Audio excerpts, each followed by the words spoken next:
telah menyempatkan waktu dan telah memberikan izin untuk mewawancarai Pak Misno. Mhm. Saya izin perkenalan ulang ya Pak. Ya, silakan. Perkenalkan, nama saya Umi Kulsum dari Prodi Ekonomi Syariah Angkatan 2021. Sekarang saya ada di semester 7 yang sedang melakukan penelitian atau skripsi. Mhm. Jadi tujuan saya ini mewawancarai Bapak yaitu tidak lain untuk keperluan skripsi saya, Pak. Di mana skripsi saya ini membutuhkan narasumber yang dari bidang akademisi. Seperti itu, Pak. Jadi mohon bantuannya ya, Pak. Ya, siap, insya Allah.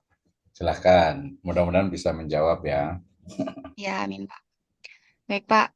Untuk yang pertama itu pertanyaannya, bagaimana seharusnya lembaga zakat menentukan kriteria penerimaan atau musahik dan bagaimana cara Memprioritaskan.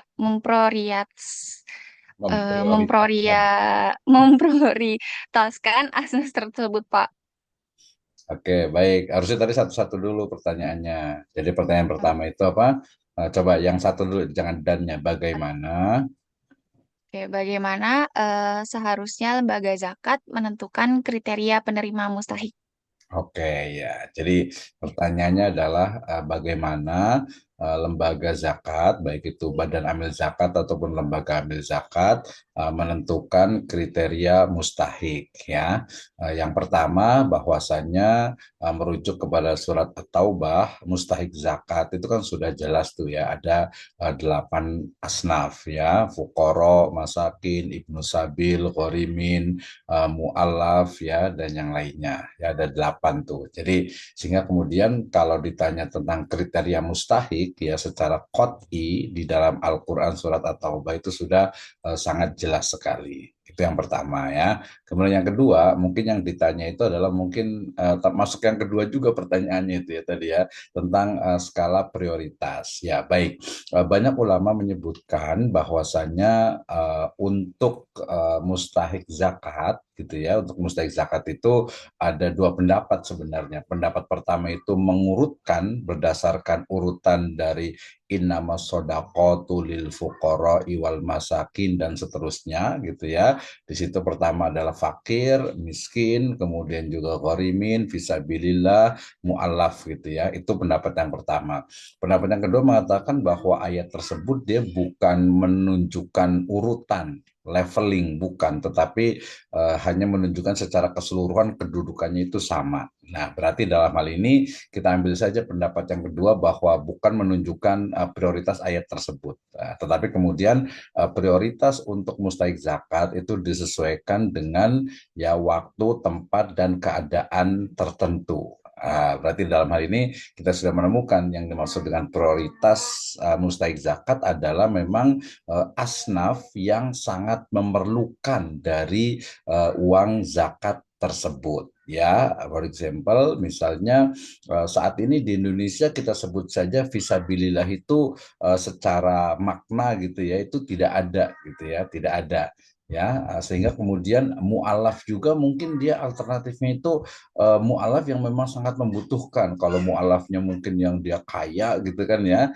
ya walaupun boleh tapi dia tidak menjadi skala prioritas. Kemudian juga ghorimin, kalau ghorimin kayaknya paling banyak di Indonesia ya. Ghorimin paling banyak di Indonesia gitu ya. Tapi kan juga dia bukan skala prioritas karena ada yang lebih penting dari itu, termasuk juga wa amilina alaiha, amil juga gitu ya. Nah, amil di sini mungkin ya kalau faktanya di lapangan memang dia biasanya apa sudah ada jatahnya duluan, sudah ada bagiannya duluan karena untuk gaji operasional dan sebagainya. Nah, ya merujuk ke ayat tadi surat At-Taubah itu berarti ya prioritas utama itu adalah fukoro, fakir gitu ya. Setelah fakir baru miskin gitu kan ya. Jadi Ya. fakir dan miskin itu skala prioritasnya untuk zakat ya. Kita sudah tahu bahwa ya fakir itu berarti berarti orang-orang ya yang memang tidak memiliki istilahnya itu penghasilan sama sekali gitu kan ya. Sementara miskin itu adalah orang yang punya penghasilan tapi kurang. Ya nanti ada literatur lain yang menyebutkan fakir miskin ya sama aja karena di Indonesia juga menjadi fakir miskin. Tapi bolehlah kita mengatakan pokoknya orang miskin yang memang tidak punya pendapatan dan hidupnya itu sangat sangat istilahnya itu sangat kekurangan. Nah, itu saja. Itu skala prioritasnya. Nah, tinggal mungkin nanti agak saya leverage, saya luaskan nanti masing-masing dari lembaga amil zakat atau badan amil zakat mestinya juga memang punya programnya masing-masing gitu ya. Ya oke lah, mungkin semuanya bisa saja sih, semuanya itu bergerak di pengentasan kemiskinan, itu sangat mungkin gitu ya. Pengentasan kemiskinan kan pengentasan kefakiran gitu kan ya, Ya, kefakiran. Pak. Nah, itu jawabannya. Ya, sudah jelas ya. Yang pertama bahwa mustahik zakat itu kriterianya 8 asnaf sudah jelas, tapi kalau skala prioritas tergantung kepada kebutuhan yang paling utama siapa pihak atau asnaf yang paling membutuhkan. Oke. Oke, baik Pak. Terima kasih jawabannya sudah jelas. Lalu untuk pertanyaan selanjutnya, menurut Bapak apa saja komponen penting dalam perencanaan dan pengelolaan waktu distribusi zakat agar efektif dan tepat sasaran, Pak? Oke, jadi pengelolaan ya, manajemen dalam Oke. distribusi agar tepat sasaran. Kalau menurut saya, pertama tentu saja dari sisi perencanaan dan penentuan asnaf ya. Jadi perencanaan dan penentuan asnaf. Nah, perencanaan di sini maksudnya adalah ada semacam ya mungkin riset ya, penelitian bahwa asnaf ini memang asnaf yang ini gitu ya. Misalnya tadi fakir itu memang sangat membutuhkan atau mungkin ya di wilayah Indonesia Timur misalnya gitu ya atau mungkin di Eropa sana, oh ternyata asnaf yang paling membutuhkannya adalah mualaf gitu misalnya karena memang mereka itu membutuhkan untuk agar mereka itu memiliki ya apa ketertarikan dengan Islam misalnya gitu ya. Jadi perencanaan dalam bentuk riset atau penelitian atau studi mendalam tentang asnaf tersebut, kemudian yang kedua itu baru ditetapkan. Jadi mungkin bahasa sederhana juga memilah dan memilih gitu ya, memilah dan memilih dari asnaf tersebut. Itu yang pertama. Nah, kemudian setelah itu baru penentuan distribusi, artinya presentasi dari uang zakat yang akan dialokasikan kepada asnaf tersebut gitu ya. Nah, itu yang penting tuh. Yang kedua jadi penentuan dari persentasenya mau berapa sih sebenarnya gitu kan ya. Ini biasa masuk ke manajemen kan pengelolaan. Artinya Ya. ya nggak mungkin juga rata-rata kalau di LAS ataupun di BAS itu ya rata-rata mungkin hanya sekitar 50 sampai 60% yang dana yang dialokasikan. Kalau dibagi ya misalnya minimal itu 3 asnaf berarti ya sekitar hanya 30%. Ya 30% tuh dari minimal satu asing itu udah maksimal banget tuh. Tapi kalau menurut saya mungkin hanya sekitar 10 sampai 20% untuk skala prioritas dari asnaf yang diutamakan tadi itu. Nah, kemudian untuk distribusi ini tadi kan sudah ditentukan, kemudian dialokasikan presentasinya, kemudian distribusi. Nah, distribusi ini kalau menurut saya itu masuk kepada penentuan program gitu ya. Jadi kan Mhm. distribusi bukan hanya kemudian memberikan uang cash atau mungkin uang istilahnya itu transfer gitu ya, tapi ada program yang memang istilahnya itu bisa apa ya, ya bukan memberdayakan sih sebenarnya ya, tapi tepat sasaran. Jadi buat program yang ke program kebijakan yang memang tepat sasaran. Jadi tadi saya maksudnya bukan hanya pemberdayaan karena misalnya tadi fakir miskin kan memang mereka butuh uang untuk makan. Ya udahlah, kalau memang Ya, butuh uang betul. untuk makan ya sudah transfer saja setiap bulan untuk beli makanan gitu. Atau mungkin nanti tadi saya sebut dengan istilah program itu mungkin bisa kerjasama dengan minimarket yang syariah untuk menyediakan kebutuhannya. Itu juga menarik tuh ya. Kalau misalnya beasiswa ya beasiswa itu biasanya berarti langsung dibayarkan ke sekolahnya atau ke pesantrennya. Kalau guru ngaji sebenarnya sih bisa saja langsung dikasih cash gitu. Kalau guru ngaji biasa cash tuh biasanya gitu ya. Tapi sebenarnya mungkin kalau kita punya program pemberdayaan misalnya itu kita kaitkan dengan apa dengan misalnya tadi supermarket atau warung atau apa itu menurut saya juga menarik juga. Jadi pilihan program untuk distribusinya. Nah, setelah itu jangan lupa karena kita bicara tentang manajemen berarti ada controlling ya. Nah, ini kadang mungkin ya mungkin dianggapnya karena zakat udahlah kasih aja nggak usah pakai pengawasan maksudnya ya. Jadi pengawasan itu penting. Nah, selesai pengawasan baru controlling ya, controlling tadi ya, setelah itu baru evaluation. Ada evaluasinya juga, jangan kemudian ngasih kemudian udah jalan terus gitu, tidak seperti itu. Nah, setelah evaluasi juga rekomendasi dari evaluasi itu dia perlu adanya peningkatan ya peningkatan Mhm. kualitas. Jadi kan tahu oh ini kekurangannya ini, oh ini kelebihannya ini, oh berarti nanti program berikutnya harusnya ini harus ditutup nih, ini harus diperbaiki, ini harus ditingkatkan. Nah, itu ada ya improvement lah mungkin bahasanya. Itu ya dari sisi distribusinya. Oke, baik Pak. Lalu untuk pengaruh timeline nih Pak, pasti kan kalau di lembaga amil zakat itu kan ada timeline pendistribusiannya Pak, misalnya setahun berapa kali seperti itu. Nah, menurut Bapak, bagaimana sih Pak pengaruh timeline terhadap keberhasilan dari program pendistribusian zakat tersebut Pak? Oke, terima kasih ya. Kalau zakat fitr atau zakat fitrah itu kan sebenarnya timelinenya itu kan sudah jelas ya. Artinya dia sebelum sholat Id dilaksanakan. Itu jelas tuh. Dia sangat sangat terbatas ya. Mungkin kita sebut saja dari awal Ramadan sampai sebelum sholat Idul Fitri itu udah jelas tuh. Nah, kalau zakat mal, nah ada juga kebiasaan. Ini ada dua mungkin ya. Yang pertama adalah zakat mal yang memang dikeluarkan itu ditunaikan ya setiap bulan oleh muzaki gitu ya. Hmm. Nah, kalau menurut saya ini sebenarnya lebih lebih apa ya, lebih sistematis, lebih bagus. Hanya saja memang mungkin agak sedikit tidak sesuai dengan nas gitu ya, walaupun secara fikih boleh gitu ya. Kalau secara nas kan memang dia apa nisab kan ya, haul nisab berarti ukurannya, haul itu berarti setahun. Nah, kalau setahunan ini berarti ya udah kita nggak usah antara dua itu. Apakah dia yang mungkin ada yang menunaikan setiap bulan, potong gaji ketika pendapatan, atau mungkin juga tahunan. Ya, kalau kita tahunan misalnya berarti pengelola zakat ini harus mampu untuk mengelola dalam artian itu timelinenya itu ya jangan kemudian hanya satu kali program. Misalnya, rame-rame Ramadan banyak dapat, misalnya kemudian dihabiskan di Ramadan atau Syawal. Nah, tidak seperti itu. Jadi tadi karena kebutuhannya adalah fakir miskin, mualaf, kemudian dia jangka panjang sehingga ya untuk timelinenya itu ya kalau menurut saya mendingan memang ya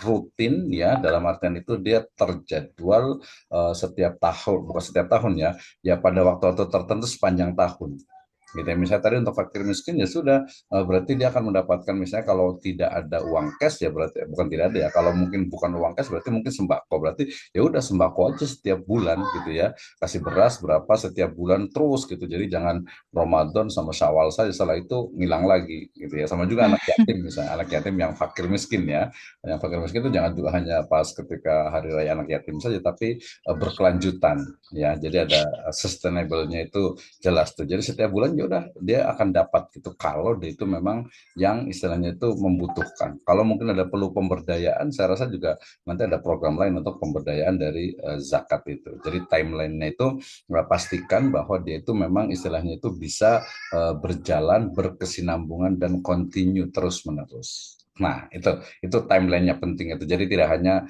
dalam apa tidak periodik atau tidak apa istilahnya itu dalam jangka waktu tertentu saja, tapi sepanjang tahun gitu ya. Oke. Ya, baik Pak. Terima kasih Pak. Lalu, menurut Bapak ini, kan di lembaga amil zakat atau di badan amil zakat itu kan terbagi menjadi dua ya Pak penyalurannya. Ada yang konsumtif dan produktif. Nah, menurut Bapak bagaimana cara terbaik untuk menentukan proporsi antara program yang konsumtif ini dan yang produktif dalam distribusi zakat Pak? Oke, baik. Ya, sebenarnya kan kalau zakat produktif itu kan sebenarnya istilahnya itu dia sebuah pemikiran gitu ya. Pemikiran agar ya tidak menjadi tidak menjadi mustahik terus, tapi bisa menjadi muzaki. Nah, kalau dikatakan tadi proporsi atau presentasi, sebenarnya kalau saya sendiri secara pribadi nih ya, saya lebih cenderung sebenarnya zakat itu ya semestinya dia itu memang sesuai dengan kebutuhan tadi yang di awal saya katakan itu. Jadi kalau ditanya tentang proporsi antara konsumtif dengan produktif, maka ya kebutuhan yang paling urgent itu apa gitu ya. Jadi misalnya dia fakir, ya tadi fakir kan ya betul-betul tidak punya, ya udah berarti dia konsumtif. Nggak bisa lah kalau fakir itu kemudian kita produktifkan gitu kan ya. Nah, Mm-mm. miskin misalnya, oh miskinnya mungkin kalau di apa kementerian itu miskinnya miskin ekstrim. Ya, dia masuk ke fakir sebenarnya itu miskin ekstrim itu banyak nih di sini di wilayah Bogor juga miskin ekstrim berarti dia ya memang memang konsumtif gitu. Jadi dia nggak bisa diproduktifkan ya. Nah, kemudian kalau umpamanya yang produktif berarti memang mungkin dia ya miskin lah ya, kurang gitu. Tapi mungkin dia bisa dia memiliki usaha, dia memiliki misalnya apa sebuah kegiatan yang itu bisa menghasilkan dan bisa diberikan misalnya modal kerja atau modal usaha dan sebagainya, maka ya itu bisa dijadikan sebagai produktif. Tapi sayangnya memang saya juga banyak melakukan riset tentang zakat ini. Untuk zakat produktif ini kalau kita bisa katakan ya kebanyakan itu gagal sih. Gagal. Kenapa? Salah satu kuncinya itu sebenarnya karena pengawasan. Ya, kayak kembali ke tadi. Jadi kalau umpamanya dia disebut dengan proporsi, sebenarnya kalau saya lebih senang kualitatif ya, artinya itu ya tidak bisa dipresentasikan itu konsumtif berapa, kemudian produktif itu berapa, gitu ya, karena memang kebutuhan masing-masing, ya kebutuhan masing-masing. Ya, jadi ketika memang dia istilahnya itu mungkin mungkin ya ada bencana alam atau apa ya udah ke konsumtif semuanya gitu. Tapi ketika mungkin suasana yang mungkin ekonomi lebih stabil, kemudian masyarakat mereka untuk makan ada sih gitu ya miskin berarti ya mereka untuk makan ada gitu walaupun mungkin sederhana. Nah, tapi mereka juga butuh nih untuk apa keberlanjutannya, maka ya produktif itu lebih diutamakan. Ya mungkin kalau perkiraan kasar itu antara konsumtif dengan produktif itu kalau memang apa istilahnya bisa di apa di 50-50 gitu atau mungkin 40-60 sebenarnya itu tergantung kebijakan dan juga keadaan dari masing-masing mustahik yang ada di lingkungannya. Karena kan zakat itu kan tu'khadhu min aghniyaihim wa turaddu ila fuqaraihim. Nah, ini juga lokalitas dalam artian itu mana nih las ini atau bas ini fokusnya di mana? Misalnya kalau bas Kota Bogor misalnya ya udah dia fokus aja di Kota Bogor ini. Nah, di Kota Bogor ini berarti apa nih yang menjadi prioritas itu apa? Gitu ya. Nah, itu saya tapi sayangnya sekali lagi tadi kritik dan berdasarkan data juga bahwa untuk program produktif zakat atau zakat produktif ini memang masih belum berjalan dengan baik. Seperti itu. Ya. Ya, baik Pak. Hmm. Tadi kan Bapak bilang zakat produktif itu belum berjalan dengan baik ya Pak. Nah, menurut Bapak, apa sih faktor yang perlu dipertimbangkan untuk menjaga keseimbangan antara konsumtif dan produktif di lembaga zakat ini Pak? Oke, jadi faktor yang kemudian menjadi ini ya, menjadi istilahnya itu penunjang ataupun juga yang menjadikan antara produktif dengan konsumtif ya. Tadi sebenarnya kalau umpamanya tadi saya sebutkan tadi bahwa kenapa zakat produktif itu kurang berjalan dengan baik karena memang controlling dan juga pengawasan ya, pengawasan lah ya, pengawasan dan evaluasi dari misalnya tadi ya lembaganya itu, misalnya termasuk juga itu faktor utamanya ya. Faktor lainnya tentu saja adalah memang kesadaran dari apa dari mustahik gitu ya bahwa ini kan uang zakat, jadi masa uang zakat dikembalikan lagi gitu kan. Nah, ini juga terkait dengan apa mindset ya, cara berpikir dari mustahik yang mengatakan misalnya dia dikasih oke lah cuma 1 juta lah ya, dia kasih 1 juta untuk modal usaha gitu. Nah, faktanya sering sekali 1 juta itu ya udah harusnya itu kayak semacam semacam ya semacam dana bergulir kemudian tapi ternyata ya sudah habis. Nah, ketika habis itu kemudian pihak lembaga itu ya nggak bisa nagih lagi toh itu adalah uang zakat yang penting sudah di istilahnya sudah disalurkan gitu ya sudah didistribusikan. Nah, tadi kalau pertanyaan terkait dengan kira-kira mana nih penunjang untuk konsumtif dengan produktif maka saya lebih cenderung sebenarnya gitu ya kembali kepada tadi masing-masing kebutuhan dari mustahik yang ada di bawah lembaga itu dia benar-benar istilahnya itu yang lebih banyak yang produktif atau konsumtif itu saja sih sebenarnya. Jadi kan lebih kepada apa tadi? Yang terakhir pertanyaan terakhirnya Eh, untuk menjaga keseimbangannya itu bagaimana Pak antara menjaga konsumtif keseimbangan. dan Sebenarnya pertanyaan agak rancu juga ya menjaga keseimbangan karena menurut saya bukan keseimbangan sih, bukan balance gitu ya, bukan balance. Jadi kita bukan bicara tentang keseimbangan, tapi bicara tentang prioritas kebutuhan. Gitu ya. Jadi tadi kalau keseimbangan kayak 50-50 gitu ya. Jadi kemudian juga nanti seolah-olah itu keseimbangan terus juga nanti seolah-olah juga apa lembaga zakat itu menjadi bisnis ya. menjadi bisnis kan harus keseimbangan ini jangan sampai konsumtif semua nih. Kalau konsumtif semua kita nggak bisa berkembang nih, duitnya nggak nambah nih. Gitu ya. Iya, Jadi Pak. mungkin saya koreksi tadi keseimbangan. Jadi bukan keseimbangan kalau menurut saya, tapi lebih kepada skala prioritas yang memang dibutuhkan.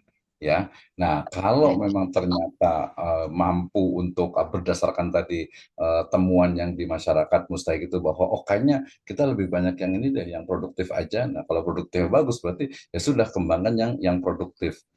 Gitu ya. Tapi kalau ternyata oh ini wah nggak bisa ini harus konsumtif gitu ya. Nah mungkin ya langkahnya bisa dilakukan dengan cara ya jangan terus menerus gitu ya mustahik itu memiliki jiwa tangan di bawah.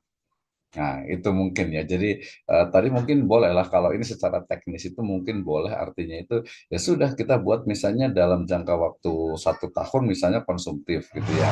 Kemudian nanti di tahun kedua mestinya sudah secara perlahan itu digeser ke arah yang produktif. Seperti itu ya. Jadi nanti cari mustahik-mustahik yang memang dia itu mental. Makanya tadi ketika ada program lain, tadi salah satu yang sebenarnya include di program itu ketika pemilihan mustahik gitu ya, itu juga dibarengi dengan ya mungkin kayak semacam tarbiyah atau sosialisasi atau penguatan mental lah ya, mental spiritual. Sehingga oke, saya 1 tahun ini dapat zakat gitu ya, tapi ke depan itu ya harus jadi muzaki atau minimal itu bisa memberdayakan uang zakat itu yang akan memberikan manfaat, yaitu secara teknis. Walaupun tadi kembali ke lapangan itu ternyata memang cukup berat juga merubah mindset dari masyarakat itu. Itu ya. Uh, Ya, baik, Pak. Lalu untuk pertanyaan selanjutnya, sekarang seperti yang kita tahu kan di Palestina ini kan sedang membutuhkan bantuan dari banyak orang ya, Pak. Nah, menurut Bapak untuk di lembaga zakat ini kan juga banyak yang menyalurkan dana zakatnya ke Palestina. Em, saya ingin bertanya bagaimana pandangan Bapak mengenai distribusi zakat yang ke luar negeri itu, Pak? Ya, terima kasih. Ini menarik sebenarnya ya. Tadi mungkin berangkatnya saya itu dari pernyataan bahwa mestinya lembaga zakat itu dia tidak istilahnya itu rebutan satu objek yang sama gitu ya. Artinya itu satu bidang yang sama. Elegan sekali ketika dia memang memiliki program-program yang saling menguatkan gitu ya.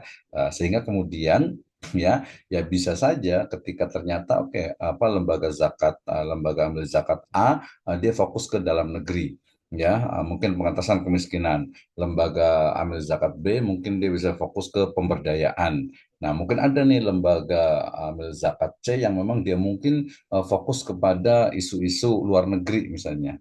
Gitu ya, maksudnya bukan isu, artinya kepada kebutuhan mustahik luar negeri yang Iya. memang sangat membutuhkan, seperti Palestina, dulu mungkin ada Rohingya, atau mungkin Suriah, dan lain sebagainya. Nah, sehingga kemudian, walaupun tadi akhirnya mungkin agak sedikit pragmatis ketika, wih Palestina bagus nih, dalam tanda petik untuk dijual gitu ya. Mohon maaf ini kalau salah gitu ya.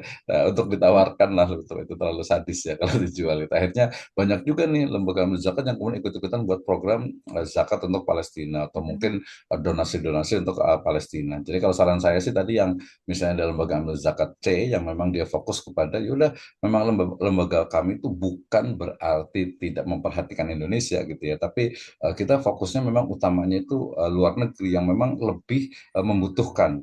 Ya nanti dari sisi manfaat mudorot gitu ya atau saddu zariahnya kan ya lebih membutuhkan Palestina daripada Indonesia pada skala tertentu karena memang di sana terjadi peperangan dan lain sebagainya. Walaupun tadi kembali juga kepada apa dikatakan itu tu'khadhu min aghniyaihim itu wa turaddu ila fuqarahim, sebenarnya mestinya skala prioritas itu adalah memang yang di Indonesia dulu. Ya di Indonesia dulu nih, tapi kemudian kan tadi ketika ternyata nyawa Muslim juga terancam, maka kebutuhan Indonesia yang memang tadi yang utama itu kemudian bisa bergeser menjadi yang kedua karena ini kaitannya dengan apa khifdun nafas, menjaga melindungi dari nyawa manusia yang ada di Palestina, sehingga bisa jadi ya programnya mungkin dia naik menjadi level pertama untuk mustahik zakat, yaitu orang-orang yang memang sudah miskin, sengsara, refuge gitu ya, pengungsian dan lain sebagainya. Itu ya, kalau saya sangat setuju ya, sangat setuju untuk misalnya itu zakat juga Tidak keseluruhan sih, ya sebagian ada lembaga zakat yang memang fokus ke sana, atau mungkin ya lembaga-lembaga yang lain juga bisa buat program khusus untuk Palestina. Ya walaupun kalau secara teknis juga mungkin kemarin kan ada beberapa itu kebijakan-kebijakan internasional yang memang agak berat nih untuk bisa menyampaikan ke sana. Tapi mudah-mudahan sih sudah dibuka pintu untuk istilahnya itu menyalurkan dana donasi zakat infak sedekahnya ke Palestina. Itu. Oke, baik Pak. Nah, menurut Bapak nih, bagaimana sih lembaga zakat itu bisa mengukur manfaat yang berkelanjutan bagi mustahik untuk menilai dampak sosial dari program zakat tersebut, Pak? Oke, menarik ya. Jadi lebih ke evaluasi program dan kebijakannya. Kalau menurut saya banyak sekali yang bisa dilakukan ya. Mulai dari kalau biasanya nih ada beberapa itu yang mereka mengukurnya itu dari sisi mungkin dana yang dihimpun jumlahnya, kemudian mungkin mustahik yang mendapatkan manfaat itu gitu ya, atau mungkin program yang berkelanjutan. Oke lah, nggak apa-apa gitu ya. Tapi saya lebih cenderung kepada evaluasi program dari dana yang sudah istilahnya itu disalurkan. Jadi bukan hanya jumlah besaran dana zakat yang dihimpun, bukan hanya itu oke lah cukup bagus ya, karena itu kan nyeruh juga nyawa gitu ya. Tapi lebih pentingnya adalah kemanfaatan atau jumlah kemanfaatan dan keberlanjutan dari zakat itu sendiri. Ya, maksudnya adalah misalnya tadi berapa sih sebenarnya mustahik yang bisa di cover dari dana zakat itu pertama. Yang kedua kemudian apakah mereka akan berterusan seperti itu, ada keberlanjutannya tidak, atau mungkin tadi ada peningkatan dari mustahik menjadi muzaki. Nah, termasuk juga feedback ya dari mustahik itu sendiri. Jadi lebih ke arah evaluasi program. Jadi feedback, umpan balik, kemudian juga mungkin evaluasi program yang berjalan atau belum. Jadi bukan hanya penghimpunan jumlah besaran dana, bukan hanya juga besarnya mustahik atau banyaknya jumlah mustahik yang didapatkan, tapi keberlanjutan dari program zakat tersebut. Itu kalau menurut saya. Baik, Pak. Untuk pertanyaan terakhir nih, Pak. Hmm. Menurut Bapak, bagaimana seharusnya mekanisme pengawasan dan kontrol internal lembaga zakat diterapkan untuk meminimalkan risiko penyalahgunaan dana, Pak? Nah, dari masalah itu, prinsip kehati-hatian apa yang sebaiknya menjadi fokus, apakah dari sisi pemantauan dan evaluasi berkalanya, atau dari pemisahan tugas dan tanggung jawabnya, atau dari pengendalian yang kuat, Pak, pengendalian internal yang kuat. Oke, terima kasih. Sebenarnya tadi yang disebutkan itu semuanya mesti ada gitu ya. Tetapi saya awali dengan kesalehan personal. Artinya bahwa ketakwaan ya individual itu menjadi kunci pertama tuh dalam istilahnya itu pengawasan atau dalam amanah mengelola uang zakat. Itu yang pertama. Jadi dan untuk ketakwaan individual ini gitu ya, personal ini itu dia harus ada program untuk penguatannya. Ya bagaimana misalnya itu disebut dengan apa, pengawasan melekat gitu ya, atau pengawasan malaikat gitu ya. Pengawasan malaikat itu mesti ada pada ya pengelola atau amil. Itu yang pertama ya. Nah, kemudian yang kedua adalah tadi kesolehan sosial, dalam arti kesolehan jamaah ataupun pengurus-pengurus dari amil itu. Ya, di situ berarti ada unsur wa ta'awanu 'alal birri wa taqwa wa la ta'awanu 'alal ismi wal udwan. Jadi ketakwaan personal kemudian nanti akan dikembangkan menjadi ketakwaan kita sebut saja komunitas, atau ketakwaan dari ambil zakat itu, yang dari situ awal modal utamanya itu kemudian baru lakukan tadi misalnya evaluasi berkala, kemudian juga audit baik itu yang internal ya, kalaupun ada yang eksternal mungkin kalau uangnya cukup ya yang eksternal, atau pakai mungkin audit publik, auditor publik gitu ya. Kemudian juga laporan dari tahunan, laporan persemesteran, sifat mungkin ya transparansi laporan keuangan itu menjadi penting. Ya, jadi dari ketakwaan, tapi kemudian juga diatur secara teknis dalam program evaluasi dan juga controlling, pengawasan secara berkala, gitu ya, sehingga tidak ada dana yang istilahnya itu ya mungkin disalahgunakan Enggak. Kalau ya itu jawaban saya. Tapi kalau temuan saya ketika melakukan penelitian di salah satu Basnas ya, ternyata sebenarnya bukan penyalahgunaan sih sebenarnya, tapi lebih kepada kebijakan-kebijakan yang menurut saya sendiri secara sebagai peneliti itu tidak maslahat gitu, tidak tepat, tidak maslahat untuk mustahik gitu ya. Nah, nanti mungkin bisa mendalam lah ya. Jadi misalnya dana sekian miliar misalnya gitu ya. Kemudian ternyata ini kritik saya ini ya. Ternyata tadi yang sampai ke mustahik itu paling 30 sampai 40%. Nah, Hmm, kemudian, nah gimana nih? Ya mungkin tadi ada dalam tanda petik itu ijtihad sih, ijtihad pengelola zakat, di mana mungkin ada dana yang memang apa istilahnya itu harus dia itu mungkin dana abadi lah istilahnya gitu ya. Ada dana darurat, kemudian untuk amilnya sendiri, pegawai sendiri kan dia harus UMR gitu ya. Bahkan sebenarnya sih nggak nyampe UMR juga sehingga kemudian beberapa itu diambil dari visabilillah, dari Korimin, dari Amil. Karena ini bukan rahasia sih sebenarnya, karena kita kan peneliti bebas dong gitu ya, bahwa ternyata faktanya juga bahwa pegawai itu ya diambil gitu ya, tapi kadang diambil dari visabilillah, kadang juga diambil dari Gorimin karena pegawai ambilnya banyak punya utang juga gitu kan ya. Nah, hmm, seperti itu. Dan ini sangat disayangkan sehingga ya nanti boleh dilihat sih kebenarannya bahwa yang sampai ke mustahik itu ya paling 30 sampai 40%. Yang sampai 50 itu hampir jarang. Dan itu hmm. terbukti dari banyak riset gitu ya. Jadi ya sayang sekali ya biaya operasional ya semuanya gitu sampai apalagi kalau ada brand ambassador-nya, iklan dan sebagainya gitu cukup banyak. Nah, itu sih pendapat saya. Baik Pak, mungkin itu aja pertanyaan wawancara dari saya. Terima kasih jawaban yang memuaskan ini, eh, dan terima kasih juga sudah menyempatkan waktunya untuk bisa diwawancarai Pak. Mungkin itu saja. Doakan saya semoga skripsinya lancar Pak. Kalau nanti kalau kasih tahu kalau lulus ya. Nah, nanti kalau ada waktu Amin tinggal Pak. tanya aja. Ya, tinggal tanya aja. Iya Pak. Terima Iya kasih. Pak. Oke, terima kasih ya Pak. Assalamualaikum warahmatullahi wabarakatuh. Assalamualaikum warahmatullahi wabarakatuh.